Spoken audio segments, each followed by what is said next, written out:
सभी को नमस्कार, स्वागत है आपका हमारे यूट्यूब चैनल पर। डियर स्टूडेंट, इस वीडियो में हम अध्ययन करेंगे कक्षा 6-7 की हिंदी विषय की लेटेस्ट 2023 की जो प्रवाह कार्य पुस्तिका है, इसके कार्यपत्रक संख्या 76 से लेकर के 80 तक का इस वीडियो में संपूर्ण सॉल्यूशन करेंगे। तो साथियों, वीडियो को शुरू करने से पहले अगर चैनल पर नए हैं तो चैनल को सब्सक्राइब कीजिएगा, वीडियो को लाइक शेयर कीजिए। तो देखते हैं सबसे पहले कार्यपत्रक 76 का सॉल्यूशन। यहाँ पर देखते हैं, यहाँ पर 1 नंबर प्रश्न है, चित्र को ध्यान से देखिए और पूछे गए प्रश्नों के उत्तर लिखिए। तो यहाँ पर 1 नंबर प्रश्न है, जो चित्र में दिखाई देने वाले किन्हीं 8 वस्तुओं के नाम लिखिए। तो पुरुष, चौपड़े, साइकिल, मटका, महिलाएं, बकरी, कुआं, लाठी, ये जो 8 वस्तुएं हैं आपको दिखाई दे रही है। आगे चित्र में घरों की बांस किस सामग्री से बनी है? तो सरकंडे, बांस व घास आदि से बनी है। 3 नंबर है, आपके गांव या शहर में कौन से पेड़ हैं, उनके नाम लिखिए। तो नीम का, केला, बबूल, पपीता, अमरूद, खेजड़ी, बरगद, शीशम, इनके पेड़ हैं गाँव में। आपके घर की छत किस सामग्री से बनी है, जानकारी लिखिए। तो घर की छत है जो सीमेंट, बजरी, पत्थर, मिट्टी, सरिया आदि से बनी है। 5 नंबर है, घरों के किवाड़, खिड़की किस सामग्री के बनते हैं? तो लकड़ी के, लोहे के, एल्यूमिनियम, कांच आदि के बनते हैं। नेक्स्ट है कार्यपत्रक संख्या 77। समाचार पत्र को पढ़कर दिए गए प्रश्नों के उत्तर दीजिए। तो यहाँ पर एक समाचार पत्र है, इसके प्रश्नों के उत्तर देखते हैं।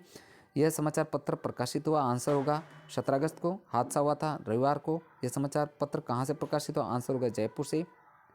नेक्स्ट है, यह किसके बारे में है? तो सड़क हादसे के बारे में, जिसमें मादा लंगूर किसी वाहन की चपेट में आ गई थी। 5 नंबर है, लंगूर के बच्चे ने लोगों को दी गई चीज़ें क्यों नहीं खाई? उत्तर होगा क्योंकि माँ मर गई थी। आप घटनास्थल पर होते तो क्या करते? अपने विचार लिखिए। तो हम भी प्यार से उस बच्चे को फल खिलाते। नेक्स्ट है अगला 7 नंबर, सड़क दुर्घटनाओं में हर दिन बहुत से जानवर मर जाते हैं। इन दुर्घटनाओं को रोकने के लिए आप अपनी ओर से क्या सुझाव देंगे? आंसर लिखना है, सड़क पर पर्याप्त रोशनी हो, दोनों तरफ दीवार तारबंदी हो, वाहनों की स्पीड कम हो। नेक्स्ट है कार्यपत्र के 78 का सॉल्यूशन। यहाँ पर एक कविता दे रखी, कविता को पढ़ना है। अब यहाँ पर आगे है, कछुए ने मछली से क्या कहा होगा? तो यहाँ पर 2-2 पंक्तियाँ लिखनी है कि मैं आपका मित्र हूँ, मैं धरती पर था, अब मैं जल में आया हूँ। कछुए ने सांप से क्या कहा होगा? मैं ठीक हूँ, आप कैसे हो? आजकल दिखते नहीं हो। धरती ने सूरज से कहा होगा कि मैं आपका प्रकाश चारों तरफ से लेना चाहती हूँ। और सागर ने धरती से कहा, मैं आपको सूरज की गर्मी से बचा रही हूँ। नेक्स्ट है कि इस कविता में दी गई पंक्तियों की सहायता से आगे बढ़ाइए। तो यहाँ पर इसको पूर्ण करना है, कविता को आगे बढ़ाना है। चांद ने तारों से पूछा, दिन में कहाँ चले जाते हो? बादल ने पर्वत से पूछा, क्यों मेरा रास्ता रोका? पेड़ ने छाया से पूछा, मेरे नीचे ही तुम क्यों रहती हो? इस प्रकार इसको पूर्ण करना है। नेक्स्ट है कार्यपत्रक 89 का जो देखते हैं। यहाँ पर एक गद्यांश दे रखा है, इसको पढ़ना है और पढ़ करके उत्तर देने हैं। तो 1 नंबर प्रश्न दे रखा है, विलोम शब्द लिखना है आपको और भाववाचक संज्ञा भी बनानी है। तो यहाँ पर भरा का होगा खाली, तथा संज्ञा होगी खालीपन। दूर का होगा निकट, विलोम शब्द, और इसकी जो संज्ञा होगी निकटता। नेक्स्ट है 2 नंबर, प्रस्तुत गद्यांश का उचित शीर्षक सादगी से युक्त जीवन और सादा जीवन। नेक्स्ट है, व्यक्ति की महानता का प्रतीक है सादा जीवन। नेक्स्ट है आगे, निष्कपट का अर्थ होगा कपट से रहित।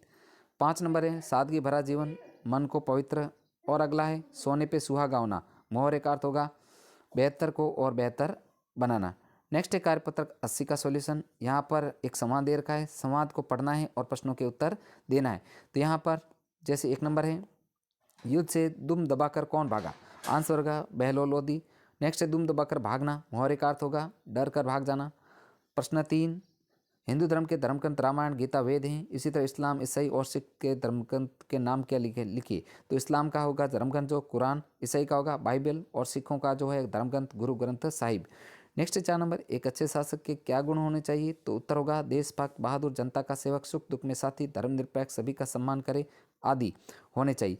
नेक्स्ट आगे प्रश्न है 5 नंबर, छत्रपति शिवाजी ने कहा स्त्री और धर्मग्रंथ अपमानित करने के लिए नहीं, सम्मान करने के लिए होते हैं। क्या आप इससे सहमत हो? उत्तर होगा हाँ, क्योंकि नारी सम्मानजनक होती हैं, जहाँ नारी की पूजा होती है वहाँ देवता निवास करते हैं। अगला है 6 नंबर प्रश्न, आप भी ऐसे कोई 2 महान पुरुषों के नाम लिखिए जिन्होंने धर्म और स्त्री का सम्मान किया। तो स्वामी विवेकानंद और महात्मा गांधी उदाहरण लिख सकते हो। तो साथियों, अगला है आकलन 14। तो यहाँ पर एक गद्यांश दे रखा है, इस गद्यांश को पढ़ना है आपको। यहाँ पर हम इसके जो प्रश्नों को देखते हैं। तो 1 नंबर प्रश्न आता है, सभी बच्चे प्रतीक्षा कर रहे थे शुक्रवार की, कहानियों का पूरा संसार होता था गुरुजी के थैले में, गुरुजी का पारिश्रमिक क्या था? बच्चों के चेहरे की खुशी ही गुरुजी का पारिश्रमिक था। पूरा ब्रह्मांड गुरुजी के थैले में होता था, कैसे? क्योंकि गुरुजी के थैले में कहानियों की किताबें, पंचतंत्र, जातक कथा तथा चित्रकथा, पौने कथा आदि सभी प्रकार की किताबें होती थी। नेक्स्ट है 5 नंबर, किसको कहानियाँ पढ़ने की लालसा रहती थी? तो उत्तर होगा बच्चों को कहानियाँ पढ़ने की लालसा रहती थी। 6 नंबर है, आपको किस तरह की कहानियाँ पढ़ना अच्छा लगता है? तो हमें चित्रकथाएँ पढ़ना अच्छा लगता है। प्रश्न 7, लंगूर के बच्चे को संभाला लोगों ने, सादा जीवन प्रतीक है महानता का। नेक्स्ट अगला 9 नंबर, उपयुक्त गद्यांश से 5 संज्ञा शब्द छांट कर लिखिए। तो गुरुजी, किताबें, बच्चों, पक्षी, नदी आदि होगा। 10 नंबर है, आजकल बच्चे कहानियों की पुस्तकें कम पढ़ते हैं, क्या हमें करना चाहिए? प्रयास करना चाहिए बच्चों को कहानियाँ पुस्तकें पढ़ना शुरू कर दें। तो हमें चित्रकथाएं वाली कहानियों की किताबें बच्चों को देनी चाहिए, जिससे प्रभावित होकर बच्चे पुस्तकें पढ़ना शुरू कर दें। तो प्रिय विद्यार्थियों, इस प्रकार हमने कार्यपत्रक संख्या जो है आपके 76 से लेकर के 80 तक का संपूर्ण सॉल्यूशन किया है। साथियों, आपसे रिक्वेस्ट है, वीडियो को लाइक तथा शेयर जरूर कीजिए तथा चैनल पर नए हो तो चैनल को सब्सक्राइब कीजिएगा। साथियों, आपको मेरे यूट्यूब चैनल पर जो कक्षा 6-7 के हिंदी विषय की जो संपूर्ण वीडियो चैनल के प्लेलिस्ट में मिल जाएंगे। साथियों, आज का वीडियो इतना ही, मिलते हैं नेक्स्ट कार्यपत्र के साथ में। धन्यवाद।